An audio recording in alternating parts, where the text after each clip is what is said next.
રાધનપુર વિધાનસભા સાંતલપુર તાલુકાના 3 ગામની મુલાકાત લેતા ગુજરાત સરકારના રાજ્યકક્ષાના મંત્રી અને પાટણ જિલ્લાના પ્રભારી જગદીશ વિશ્વકર્મા, પાટણ જિલ્લાના સાંતલપુર તાલુકાના ફાગલી અને વણસોરી અને કિલાણા ગામની મુલાકાત લેતા ગુજરાત સરકારના રાજ્યકક્ષાના મંત્રી જગદીશ વિશ્વકર્મા, પાટણ જિલ્લાના પ્રભારી સાંતલપુર તાલુકાની અંદર છેલ્લા વિષયક દિવસથી પીવાના પાણીની વિકટ સમસ્યા ઊભી થઈ છે, તેને ધ્યાનમાં રાખીને મીડિયાના અહેવાલ બાદ આજરોજ ગુજરાત સરકારના મંત્રી અને પાટણ જિલ્લાના પ્રભારી જગદીશ વિશ્વકર્માએ ગ્રામ્ય વિસ્તારોની મુલાકાત લીધી હતી.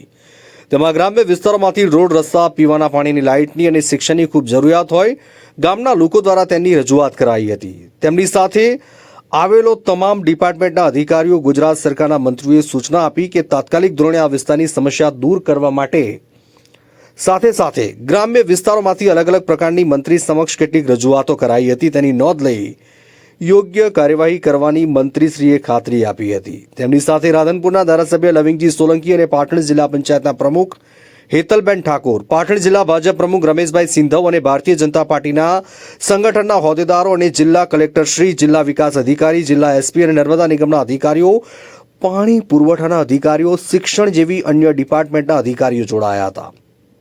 35થી વધારે ગાડીઓના કાફલા સાથે ગુજરાત સરકારના રાજ્યકક્ષાના મંત્રીએ પાટણ જિલ્લાના સાંતલપુર તાલુકાના ગ્રામ્ય વિસ્તારોમાં પીવાના પાણીની સમસ્યાને લઈને મુલાકાત લીધી હતી. મનુભાઈ, સાચી હકીકતો તમારા મીડિયાએ નીચે દર્શાવી જોઈએ. 3 ગામની અંદર સવારથી બધા ફરીએ છીએ.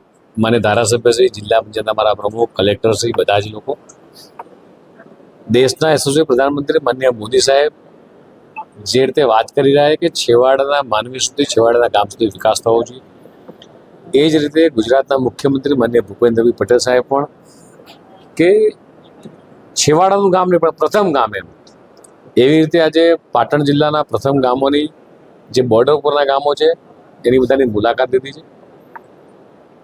ગરમીનો સમય હોય, ક્યાંક નાની મોટી પાણીની પણ સમસ્યા હશે.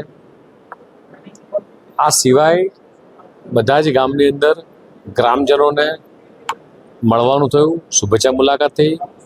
ધારાસભ્યશ્રીનું બજેટ હોય, તાલુકા પંચાયતનું હોય, જિલ્લા પંચાયતનું હોય કે માન્ય સંસદ, બધાના વિકાસના કામો થઈ રહ્યા છે. કેનાલ અત્યારે સાફ સફાઈનું કામ ચાલી રહ્યું છે. કેનાલમાં પાણી છોડવાનું બંધ છે.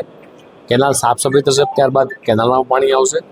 નાની મોટી જે કંઈ બી સમસ્યાઓ હતી આજે આખી ટીમ દ્વારા, કલેક્ટરશ્રી, એસપીશ્રી, ડીડીઓશ્રી, તમામ લોકોની ટીમ, આખી અધિકારીની, એ છે કે ગામડા સુધી પહોંચી છે અને ગામના તમામ પ્રકારના અલગ અલગ પ્રશ્નો તે બધા સાંભળ્યા છે અને એમની રજૂઆતો લીધી છે. અને જે રીતે સહકારિતાને પ્રાધાન્ય અપાવે છે એ રીતે ગામના ખેડૂતોએ પોતે એફપીઓ પણ બનાવ્યા છે અને સાથે જે રીતે એક બનાસ એફપીઓ એ વર્ષે 7 કરોડનું ટર્નઓવર કર્યું છે. એનો મતલબ કે ખેડૂતો સમૃદ્ધ થઈ રહ્યા છે. કોઈને 100 મણ, કોઈને 200 મણ, કોઈને 70 મણ, આ પ્રકારે જીરા હોય, એરંડા હોય, આ બધા પાક લઈ રહ્યા છે. ખેડૂતો પોતે ખુશખુશાલ છે. ખેડૂતો એવું કહી રહ્યા છે કે કદાચ સરદાર સરોવરનું કેનાલનું પાણી અહીંયા ના પહોંચ્યું હોત તો અમારે સ્થળાંતર કરવું હોત. લોકોએ દેશના યશસ્વી પ્રધાનમંત્રી માનનીય મોદી સાહેબનો પણ આભાર માન્યો, માનનીય મુખ્યમંત્રીનો પણ આભાર માન્યો છે કે આ નર્મદાનું પાણી જે આ છેવાડાના ગામડાઓ સુધી પહોંચ્યું છે અને એના કારણે ખેડૂતો પણ સમૃદ્ધ થયા છે.